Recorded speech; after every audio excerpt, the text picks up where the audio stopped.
Steven Seagal versus the Feathered Fiend.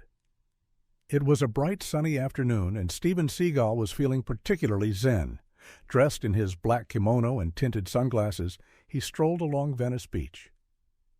Enjoying the salty breeze, the sun glinted off his meticulously slicked-back ponytail, giving him the air of a man who had truly mastered life and hair care. But nature had other plans. From above came the ominous shadow of a massive seagull. Not just any seagull, though. This one was oddly majestic. Its feathers shimmered like silver, its wingspan was impossibly large, and it exuded an unsettling aura of sass. If a bird could strike a pose, this one was doing it. Seagal glanced up, sensing danger. But it was too late. With a deafening caw, the bird released a payload of unholy proportions. The massive splatter landed squarely on Seagal's head, drenching his hair in a hot, stinky mess. It dripped down his sunglasses, obscuring his vision. A group of beachgoers gasped in unison, while a few tried and failed to stifle laughter. Seagal stood frozen, fists clenched. Slowly, he removed his sunglasses, revealing eyes that burned with rage. "You've made a big mistake," he growled. The sexy seagull tilted its head, cawed mockingly, and flapped its wings, daring him to act.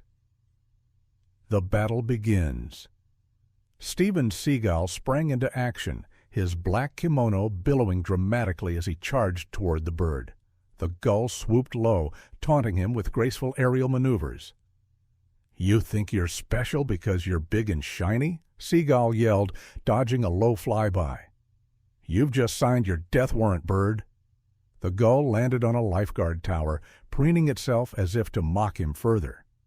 Seagal took a deep breath, channeled his inner chi, and launched himself into the air. With an earth-shattering "Hyah!" he executed a perfectly timed flying kick. His boot connected with the bird mid-caw, sending feathers and bird sass flying in all directions. The gull's reign of terror ended in an explosion of down and dramatic slow motion. Its massive body landed on a beach umbrella, crumpling it in half. The crowd erupted into cheers. A new mission Seagal stood over the defeated bird, his chest heaving. He wiped the last of the poo from his hair and looked at the crowd. "No one defiles my ponytail and lives," he declared. From that day forward, Steven Seagal dedicated his life to eradicating seagulls wherever he found them. On beaches, in parking lots, even outside seafood restaurants, no seagull was safe. "Feathered pests," he would mutter, snapping a bird in half with a single Aikido move. "They all have to go." The gull population began to dwindle. Bird watchers were baffled, and ornithologists were horrified.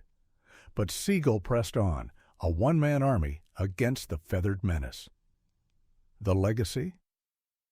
Years later, as flocks of terrified seagulls migrated far, far away from every seagull-inhabited region, children would tell stories of the man who conquered the skies. He was brave, they'd say. He was relentless. And he always smelled faintly of hair gel. Some say the beaches are quieter now. Others say they miss the sound of seagulls. But Steven Seagal? He sleeps easy, knowing his ponytail will never again fall victim to the indignity of a bird's vengeance.